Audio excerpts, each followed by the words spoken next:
आगामी महिना प्रधान सेनापति प्रभुराम शर्मा चीन भ्रमणमा जाँदै नेपाली सेनाले चीनबाट 6 अर्ब बराबरको सैन्य सामग्री खरिद गर्ने तथा चीनले पनि नेपाली सेनालाई अनुदानमा ठूलो सहयोग गर्दै फेरि भारतीय प्रधानमन्त्रीको ट्विटर ह्यान्डलबाट बुद्धबारे भ्रम फैलाउने प्रयास गरियो। भारतले विश्वलाई बुद्ध दिएको दाबी, रुसी र नेपाली संसद बीच सहकार्य गर्ने सम्बन्धी भयो निकै ठूलो सम्झौता। नेपालसँगको यो सम्झौताले विश्वभर ल्यायो नयाँ हलचल। सबै चोरको थर किन मोदी हुन्छ भनेका कारण भारतीय कांग्रेसका नेता राहुल गान्धीलाई 2 वर्षको जेल सजाय। उनले गरेको अपिल अदालतद्वारा खारेज। युक्रेनलाई नेटोमा जोड्ने समय आइसकेको युक्रेनी राष्ट्रपति भलोदिमिर जेलेन्स्कीको भनाई। 2-4 दिनमै त्यो सपना पूरा हुन लागेको जानकारी। अंग्रेज फौजलाई हराएको सम्झनामा बुटवलको जितगढीमा नेपाली सेनाले मनायो विजय उत्सव।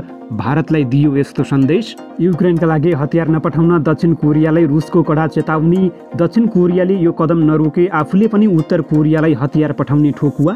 र जनसङ्ख्यामा भारतले जित्यो चीनलाई आर्थिक रूपमा पनि असर पर्ने भयो। नमस्कार, ग्रेटर नेपाल टिभीले तयार पारेको अन्तर्राष्ट्रिय न्युजहरूको सङ्गालो ग्रेटर न्युजबाट यहाँलाई हार्दिक स्वागत छ। अब ग्रेटर न्युज विस्तारमा।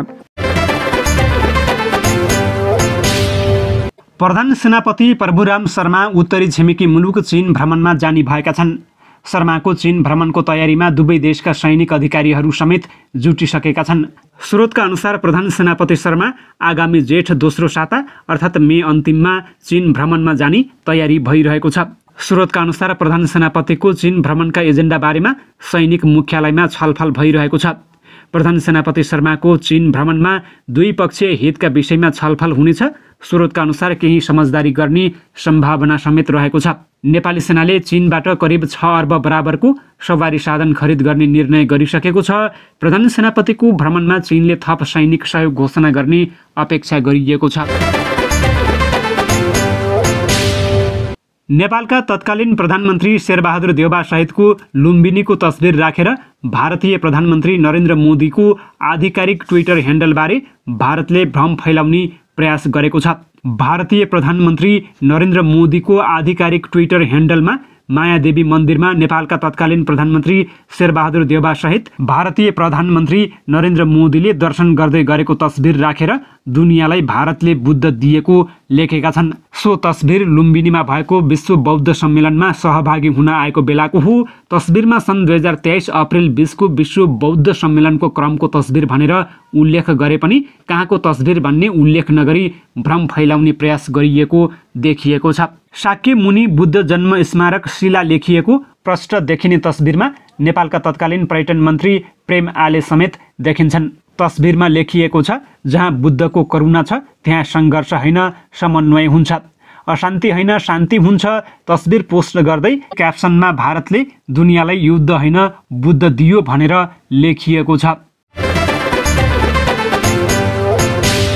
सियोलले ठूलो मात्रामा नागरिक आक्रमणको स्थितिमा किएभलाई सम्भावित सैन्य सहायताको लागि ढोका खोलेपछि रुसले बुधबार दक्षिण कोरियालाई युक्रेनमा हतियार नपठाउन कडा चेतावनी दिएको छ।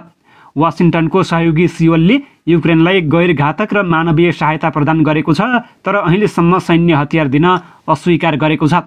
दक्षिण कोरियाका राष्ट्रपति युन सुक योलले बुधबार रोयटर्ससँग भने, यदि अन्तर्राष्ट्रिय समुदायले नागरिकमाथि कुनै पनि ठूलो स्तरको आक्रमणलाई स्वीकार्न नसक्ने अवस्था आयो भने मानवीय वा आर्थिक सहायतामा मात्र जोड दिन हामीलाई गाह्रो हुन सक्दछ। क्रेमलिनले हतियार आपूर्ति सुरु गर्नुको अर्थ युक्रेन द्वन्द्वमा अप्रत्यक्ष संलग्नता हुने बताएको छ। प्रवक्ता दिमित्री पेस्कोभले भने, दुर्भाग्यवश सियोलले अमैत्रीपूर्ण कदम चालेको छ। उनले थपे, हतियार आपूर्ति सुरु हुनुको अर्थ अप्रत्यक्ष रूपमा यस द्वन्द्वमा संलग्नताको एक निश्चित चरण हुनेछ। सन् 2008 देखि 2012 सम्म रुसका राष्ट्रपति रहेका रुसका पूर्व नेता दिमित्री मेदभेदेवले पनि यस्तो चेतावनी दिएका थिए।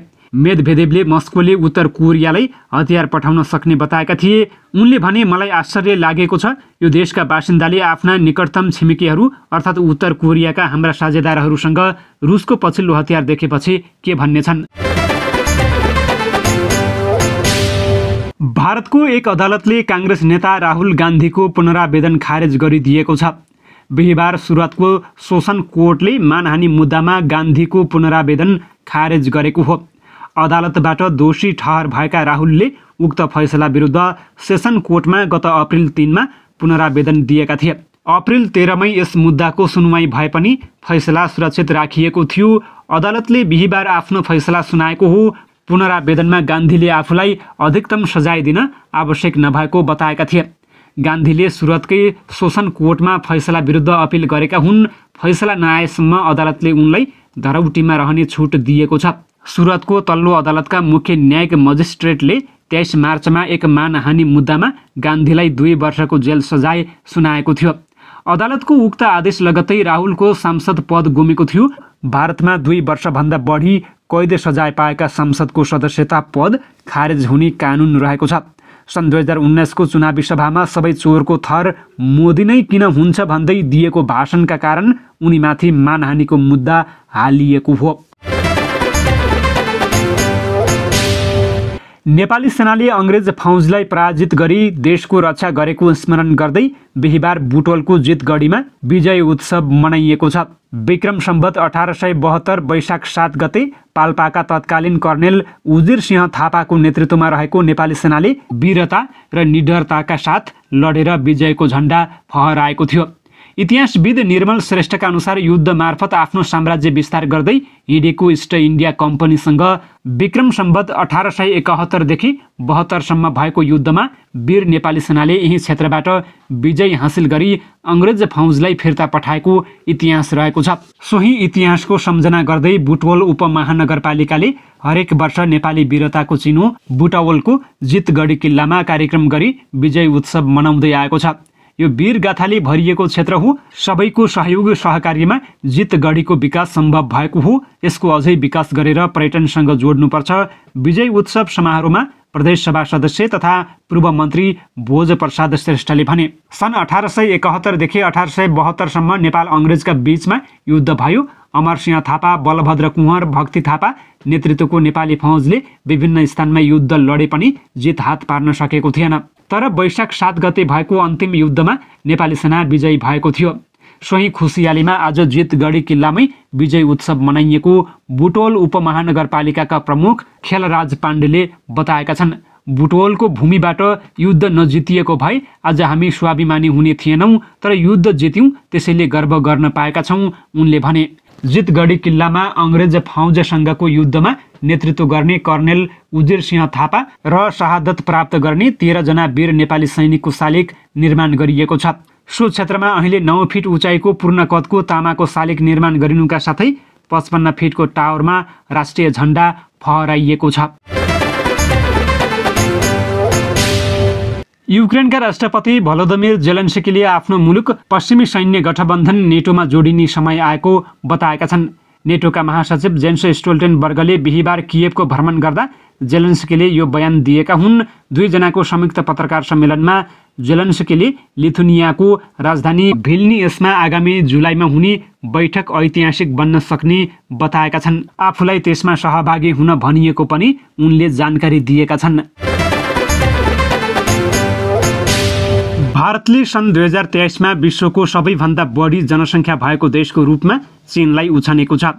त्यहाँ यस वर्ष 1.4 अर्बभन्दा बढी मानिसहरू रहेको गणनामा देखिएको छ।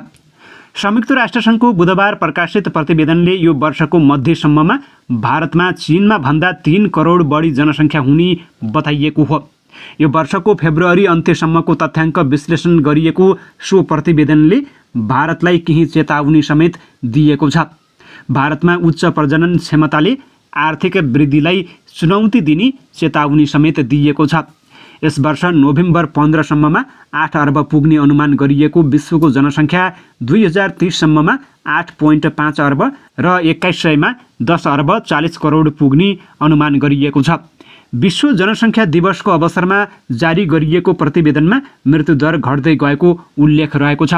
10 वर्षमा एकपटक हुने घरेलु जनगणना अनुसार 2011 मा भारतको जनसङ्ख्या 1 अर्ब 21 करोड रहेको थियो।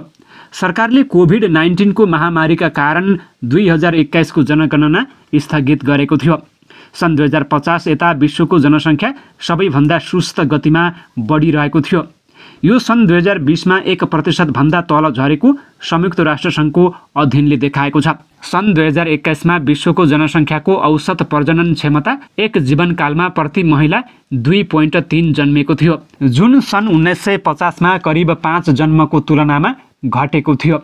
विश्वव्यापी प्रजनन क्षमता 2050 सम्ममा प्रति महिला 2.1 हुने अनुमान गरिएको छ। यो हाम्रो विविधतालाई मनाउने, हाम्रो साझा मानवतालाई चिन्ने र स्वास्थ्यको क्षेत्रमा भएको प्रगतिमा चकित हुने अवसर हो, जसले आयु बढाएको छ र नाटकीय रूपमा मातृ र बाल मृत्युदर घटाएको छ। संयुक्त राष्ट्रसङ्घका महासचिव एन्टोनियो गुटेरेसले एक विज्ञप्तिमा भनेका छन्, सन् 2019को जनवरीदेखि डिसेम्बर 2021सम्म कोभिड-19 महामारीका कारण करिब 14.9 मिलियनको मृत्यु भएको विश्व स्वास्थ्य सङ्गठनको अघिल्लो रिपोर्टलाई उद्धृत गर्दै संयुक्त राष्ट्रसङ्घको प्रतिवेदनले सन् 2021मा विश्वव्यापी जीवन प्रत्याशा 72.8 वर्षको तुलनामा 2019मा 70 वर्षमा झरेको बताइएको छ। संयुक्त राष्ट्रसङ्घले सन् 2050 सम्ममा विश्व जनसङ्ख्यामा हुने अनुमानित वृद्धिको आधाभन्दा बढी प्रजातान्त्रिक गणतन्त्र कङ्गो, Egypt, Ethiopia, Bharat, Nigeria, Pakistan, Philippines र तान्जानियामा केन्द्रित हुने जनाएको छ। उपसहारा अफ्रिकाका देशहरूले सन् 2050 सम्म अनुमानित वृद्धिको आधाभन्दा बढी योगदान दिने अपेक्षा गरिएको छ।